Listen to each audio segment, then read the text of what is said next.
Transportation cost and international trade. So far we have assumed the cost of transportations are zero. As we know that one of the main assumption of HO theory or traditional other international trade theories is zero transportation cost.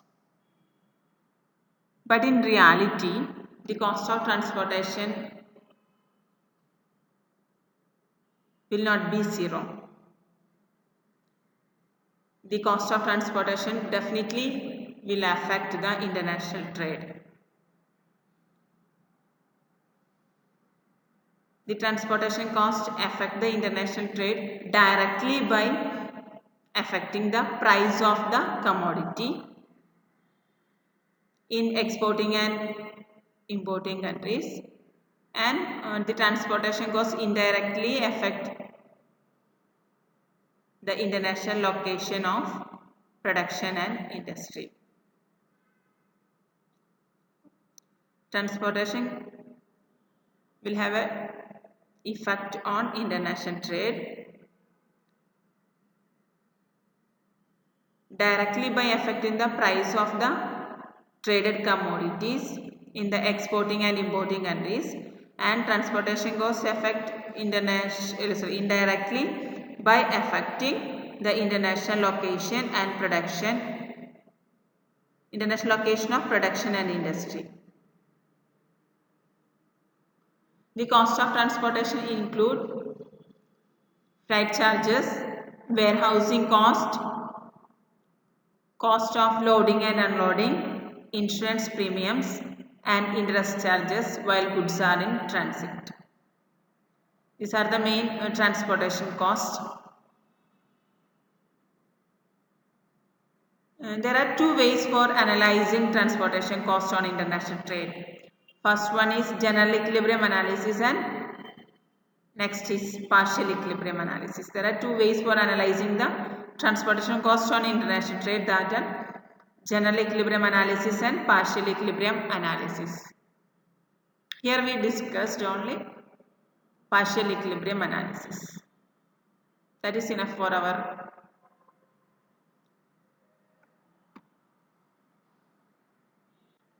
present study. The partial equilibrium analysis will explain with the help of a figure. This is the figure for transportation cost and its effect on international trade. Partial equilibrium analysis only. We consider only partial equilibrium analysis. In the figure, vertical axis represent the dollar price of a commodity X. Vertical axis is dollar price of commodity X in both the nations. There are two nations, nation 1 and nation 2. Vertical axis will represent the dollar price of commodity X in nation 1 and nation 2. dx is nation 1's demand curve for commodity X. dx is nation 1's demand curve for commodity X.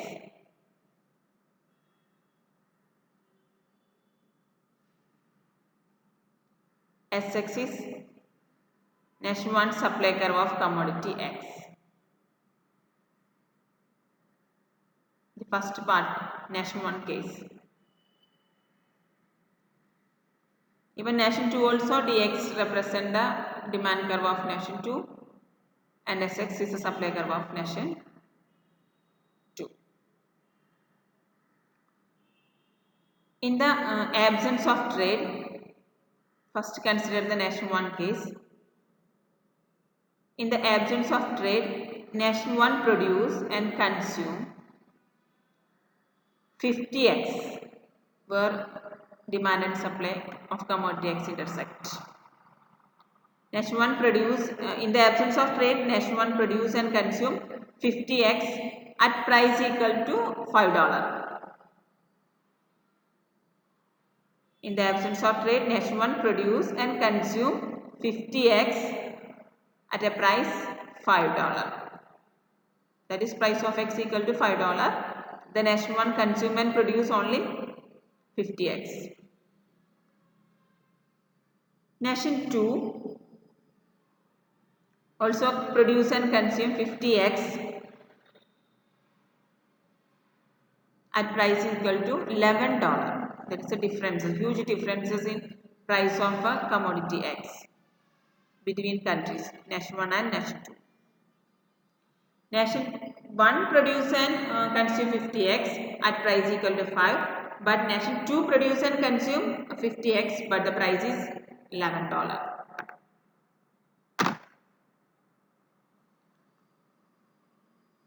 This is the before trade situation, the absence of trade. With trade, nation 1 export commodity X to nation 2 because there is a huge differences in the price of commodity X. So, in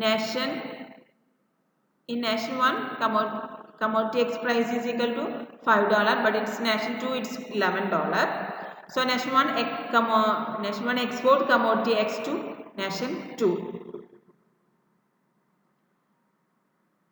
When nation 1 starts to exporting, the demand for commodity X will increase in nation 1. When demand increases, price also will increase, right? Okay. So, nation 1 export commodity X to nation 1. It leads to increase in the price of commodity X in nation 1. Price of X rises in nation 1 mainly because of increase in the demand. From other countries also there is an increase in the demand for commodity X in nation 1. One of the reason is the other countries demand to that product. So price of X rises in nation 1. At the same time price of X falls in nation 2.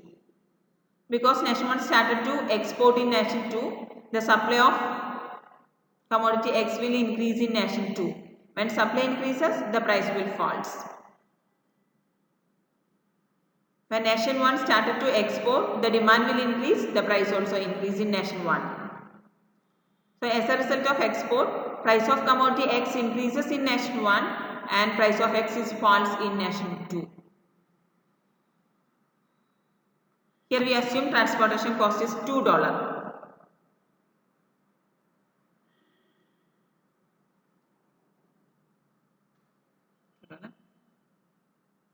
After the trade, the price of X in nation will be equal to $7.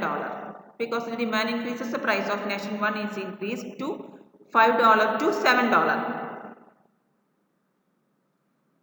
As a result of trade, price of X in nation 1 increased to $5 to $7. But in nation 2, price of X declined to $11 to $9. So, in nation 2, the price of X declined to $9. In nation 1, the price equal to $7 and nation 2, the price is equal to $9 after trade. This is because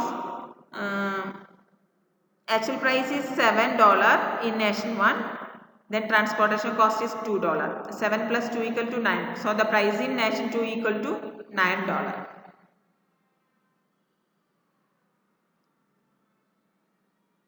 At Px equal to $7, nation 1 produce 70x.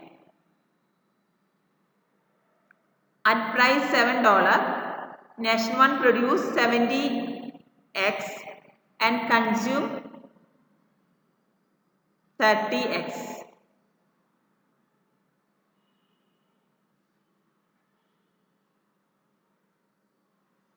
At price equal to $7, nation 1 produce 70x and consumes 30x. So nation export 40x. Okay, and when price equal to $7, nation 1 produce 70x but consumption we can get it from demand curve, and production we will get it from the supply curve. So production equal to 70, consumption equal to 30. The difference between production and consumption is export. So nation 1 export 40x to nation 2. At price equal to $7, nation 1 produce 70x and consume 30x and export 40x. Then in the case of nation 2, now the price of nation 2 is equal to $9. At $9, nation 2 produce 30x and consumes 70x. The remaining consumes 70x but only producing 30x. The remaining part, that is 40x, that nation will import. Nation 1's export equal to nation 2's import. Nation 1 export 40x, nation 2 import 40x. At commodity X price is equal to $9, nation 2 produce 30x but consume 70x. The difference will be the import. The nation 2 imports 40x. This is the main explanation for transportation cost and international trade. If we assume absence of transportation cost, that means in the absence of transportation cost, price of X in both the nations will be equal to $8. In the absence of transportation cost, price of X will be equal to $8 in both nations, and 60x are traded. In the absence of transportation cost, price of X will be equal to $8 in both countries, and they will trade at 60x. Thus, transportation cost reduce the level of specialization, volume of trade and gains from the trade. This is the conclusion. The transportation cost reduce the level of specialization, volume of trade and gains from the trade. This is the relation between transportation cost and international trade. Thank you.